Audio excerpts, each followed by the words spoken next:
I refused to attend any of the official celebrations because I thought it would be hypocritical, and as such, it would actually constitute an insult to the memory of these people.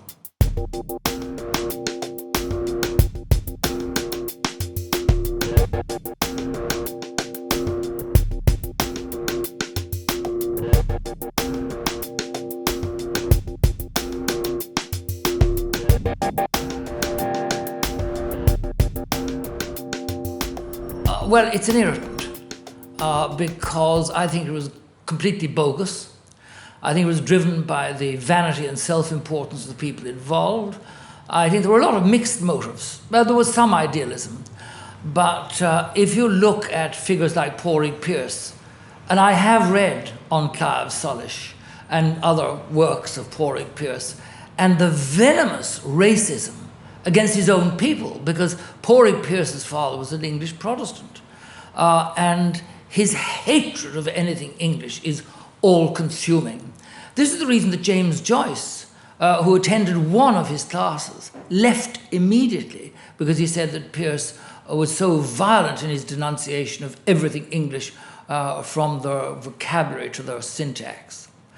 I also think, in terms of 1916, that it was an aberration. In my view, the really powerful, magnificent tradition of Irishness and Irish nationalism is in the Parliament. Grattan's Parliament was a beginning. It was not fully representative, but it did stand out for certain things, and Grattan was a great leader. And I'm glad to say that my ancestors in both houses voted against the Union and in favour of Catholic emancipation. And bear in mind, the British had to spend enormous amount of monies and manufacture titles all over the place in order to swell the chamber and bribe the Union. The Union was bought. It wasn't a gift from the Irish at all. And can you imagine if Grattan's Parliament had survived? And we then had Daniel O'Connell, who to my mind is the greatest leader of Irish political life ever, in favour of the emancipation of the slaves, the Jewish people, all these things in advance of everybody in Europe. A magnificent man, not just Catholic emancipation, but that was a cardinal element in his case. And then leading on to Parnell. I mean, what a magnificent parliament we would have had. And there would have been none of this bloodshed. And I look and say to myself, well, what did we get out of 1916? We got a brutal and bloody civil war. We got the bitter sectarian partition of the island. And we already had Home Rule on the statute books. And then I look at it, very few people look at it from the point of view of the British Empire. And my mother was from one of the ancient Gaelic noble families, in distress, may I say. I mean, I always say we're the descendancy. We've been descending since the Normans arrived. We've now hit absolute bottom with me. But my mother used to say, I am not English, I am Irish, but I'm British too. And that was her attitude towards things. So I have a very mixed view. And if you look at the racism that was implicit in a lot of this, it was so bogus. Pearse's father, an English Protestant. Clark's father, a Protestant soldier in the British Army. Maud Gon MacBride first saw Ireland from the inside of the Curragh camp, where her father was a colonel in Her Majesty's Imperial Forces. And I could go on and on. Countess Markovich presented at court. And yet she was the person apparently who shot the first casualty in the Rising, who was an Irish-speaking Roman Catholic nationalist member of the RIC. You know, I don't think much of that.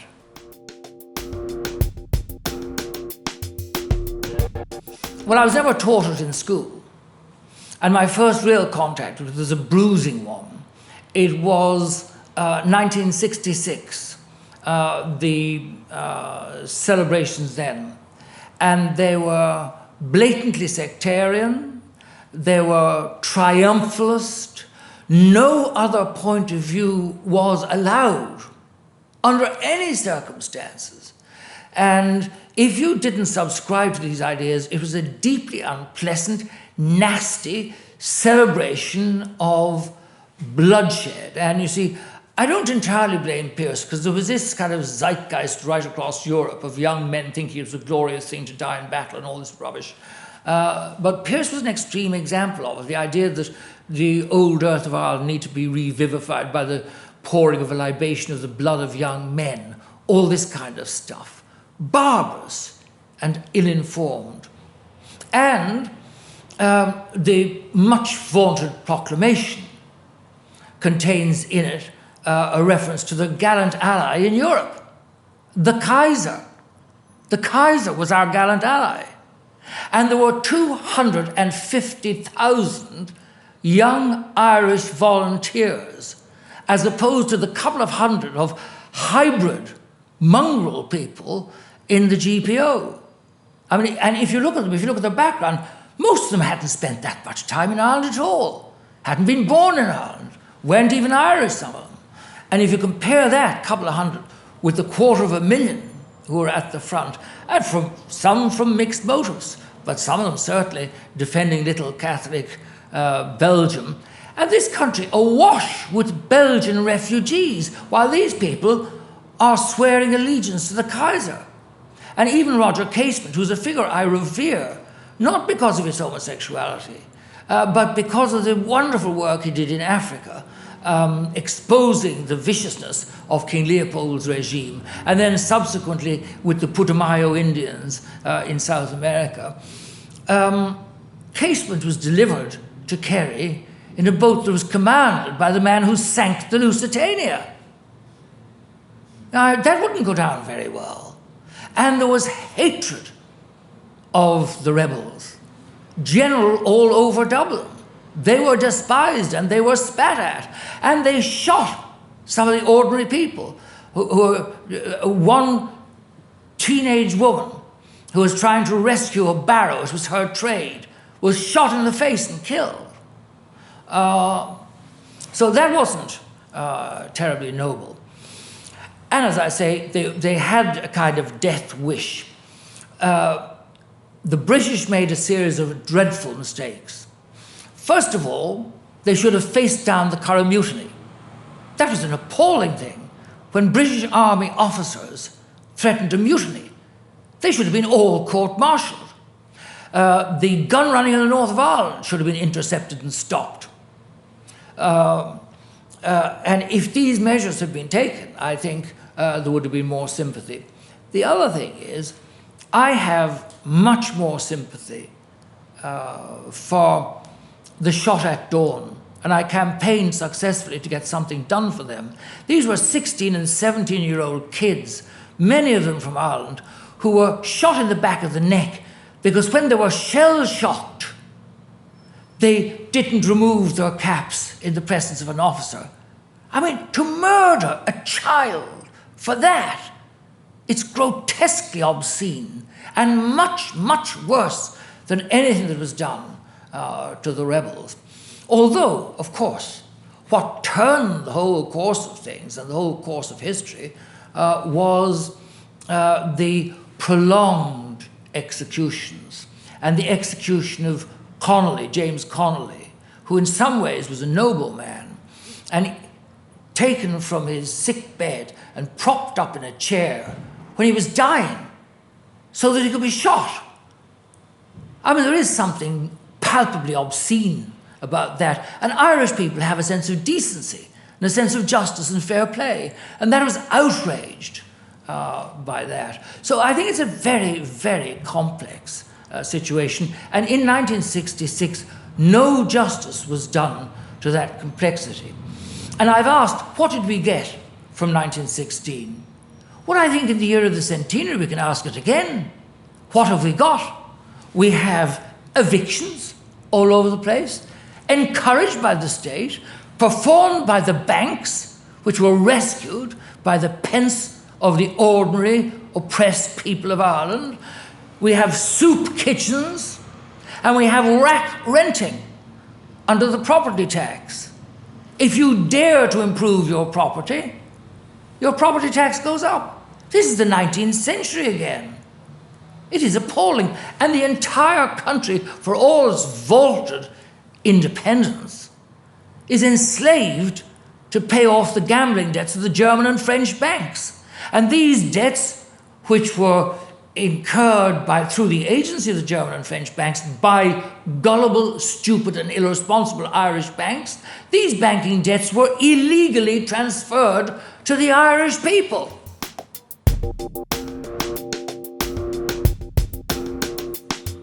I think it's much better, because for the first time I'm not the only discordant voice.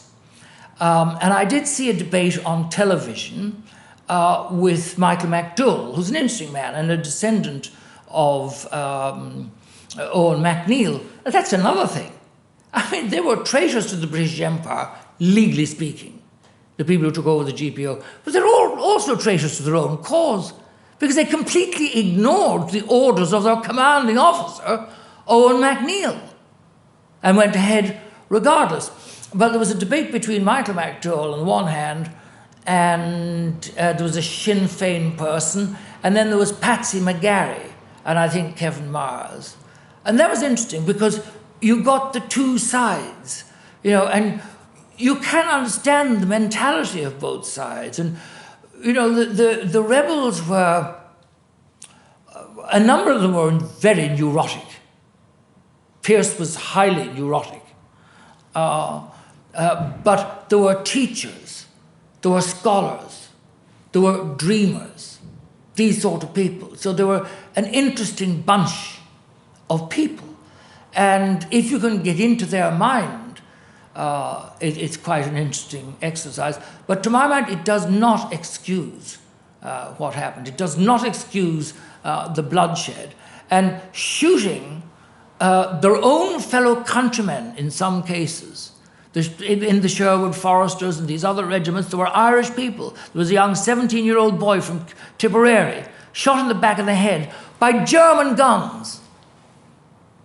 That should make people take pause for thought. I mean, I don't believe in violence, except in extreme cases. I think it was quite right to go to war against Hitler. But I think the First World War was a catastrophic mistake, and I think the Austrians were right. The Serbian nationalist Gavril Princip assassinated the heir to the Austrian throne. Can you imagine what would happen if they'd assassinated the Prince of Wales in Dunleary? I think as we get further from it, the bitterness is falling away and is seen as a historical event. And it was a historical event, and it turned into a major historical event after the 1918 election, where Sinn Féin did very well. Of course, there are all kinds of questions about the way in which that election was run, and the way in which Sinn Féin candidates scared off the other candidates, and so on. But still, it was a very significant victory. I can tell you, I refused to attend any of the official celebrations because I thought it would be hypocritical, and as such, it would actually constitute an insult to the memory of these people. I would be mixing with people who were relatives and who deeply respected these people, which I did not, so it would be hypocritical and an insult. I went to one. I went to the commemoration of Francis Sheehy Skeffington, who was a patriot, he was a pacifist, he was a friend of James Joyce, he was friendly with all the 1916 leaders, and he wrote to them and argued with them to make their case in language instead of in bullets. And that's what I believe, too.